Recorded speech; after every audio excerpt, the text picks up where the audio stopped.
చేపలున్న కాన్నే వలయాలే, ఆమ్దానున్న కాన్నే జోపుకోవాలి. అంతేగాని పంజాబ్లో కటింగ్ దుక్నం, కాశ్మీర్లో బర్పు గడ్డల షాప్ పెడతామంటే నడుస్తుందా? కొన్ని ఓటర్ల కాడికి పోతే మస్తు గిరాయికి ఉంటది గాని ఒంటరులకు తొంగి చూస్తే చిత్తడి చిత్తడి ఉంటదబ్బా. కూకోను కురిశిలు సక్కగుండయి, నిలబడాలంటే జాగుండది. సప్పుడు గంట ఇంకో కాడికి పోదంపా అనిపిస్తుంది. కానీ కొన్ని సర్కార్ ఆఫీసులు గిన గంతే మరి. కాకుంటే ఏరే తావుకు పోతే పని కాదాయే. గచ్చిబౌలిలా కొత్త సబ్ రిజిస్టర్ ఆఫీస్ కడుతుండ్రబ్బా. 3 ఎకరాలల్లా 3 కోట్లు పెట్టి 3 అంతరాల బంగ్లా.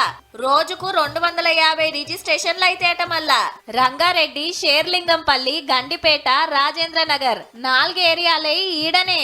Waiting hall, token system, marriage registration కు సపరేట్ హాలు, పిల్లలు పెద్దలకు సపరేట్ రూమ్లు, హోటలు, 300 కార్ల పార్కింగ్. ఏడాదికి 2800 కోట్ల ఆమ్దాన్ వస్తప్పుడు గీంత చేయకుంటే ఎట్లా మరి? సంవత్సరానికి 15,000 కోట్ల రూపాయల ఆదాయం వచ్చే స్టాంప్స్ అండ్ రిజిస్ట్రేషన్ శాఖ మనకు బంగారు గుడ్డునిచ్చే బాతు. గంత ఆమ్దాన్ ఇచ్చే రిజిస్ట్రేషన్ ఆఫీసులు ఇప్పుడు ఎట్లున్నాయో కూడా చెప్పిండు సీఎం సారు.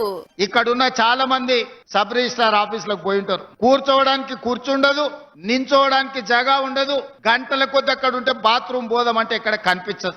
ఎక్కడ మెట్ల మీద ఎక్కితే పాన్ పరాగులు తిని ఊంపిచ్చి మనం ఎక్కడ కాలు పెడితే జారి పడతామో అన్న పరిస్థితులు ఈ రోజు ప్రభుత్వ కార్యాలయాలు ఉన్నాయి. ఎవరైనా పెళ్లి చేసుకుంటే యువ జంటలు ఆఫీసుకు పోతే అక్కడ ఉన్న వాతావరణం చూస్తే ఎందుకురా దేవుడా ఇక్కడికి వచ్చినా అనుకునే పరిస్థితి.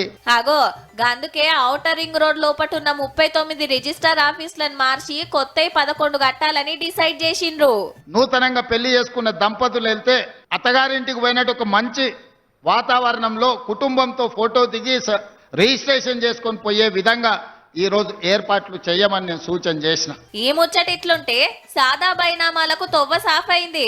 హైకోర్టు స్టే ఎత్తేసుడు తోటి అర్హత ఉన్నోళ్లకు న్యాయం జరుగుతుందన్నాడు మంత్రి పొంగులేటి సారు. 4 లక్షల అప్లికేషన్లు పెండింగ్లు ఉన్నాయట. రిజిస్ట్రేషన్ చేసుకోకుండా కాగితాల మీద రాసుకొని భూమి జాగలు కొన్నోళ్లకు మస్తు ఫాయిదా మరి.